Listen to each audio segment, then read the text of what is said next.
Chapter 50. And Joseph put his head down on his father's face, weeping and kissing him. And Joseph gave orders to his servants who had the necessary knowledge, to make his father's body ready, folding it in linen with spices. And they did so. And the 40 days needed for making the body ready went by, and there was weeping for him among the Egyptians for 70 days.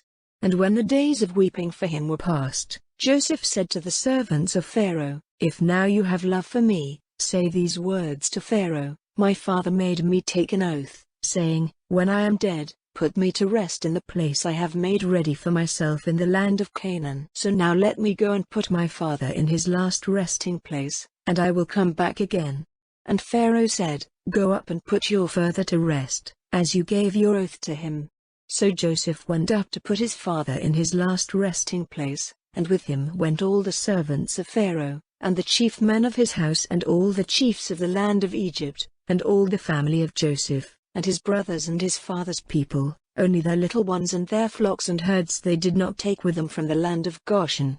And carriages went up with him and horsemen, a great army. And they came to the grain floor of Atad on the other side of Jordan. And there they gave the last honors to Jacob, with great and bitter sorrow, weeping for their father for 7 days.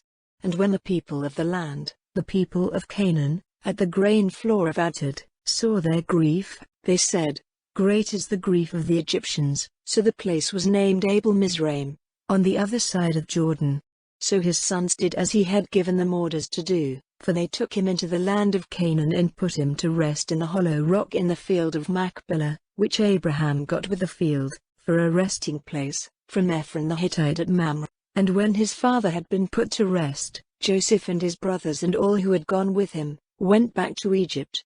Now after the death of their father, Joseph's brothers said to themselves, "It may be that Joseph's heart will be turned against us, and he will give us punishment for all the evil which we did to him." So they sent word to Joseph, saying, "Your father, before his death, gave us orders, saying, you are to say to Joseph, let the wrongdoing of your brothers be overlooked, and the evil they did to you. Now, if it is your pleasure, let the sin of the servants of your father's God of forgiveness." And at these words, Joseph was overcome with weeping. Then his brothers went, and falling at his feet, said, "Truly, we are your servants." And Joseph said, "Have no fear. Am I in the place of God? As for you, it was in your mind to do me evil, but God has given a happy outcome, the salvation of numbers of people, as you see today. So now, have no fear, for I will take care of you and your little ones." So he gave them comfort with kind words. Now Joseph and all his father's family went on living in Egypt, and the years of Joseph's life were 110. And Joseph saw Ephraim's children of the 3rd generation, and the children of Machir, the son of Manasseh, came to birth on Joseph's knees. Then Joseph said to his brothers, "The time of my death has come, but God will keep you in mind and take you out of this land into the land which he gave by his oath to Abraham and Isaac and Jacob." Then Joseph made the children of Israel take an oath, saying, "God will certainly give effect to his word, and you are to take my bones away from here." So Joseph came to his death, being 110 years old. And they made his body ready, and he was put in a chest in Egypt.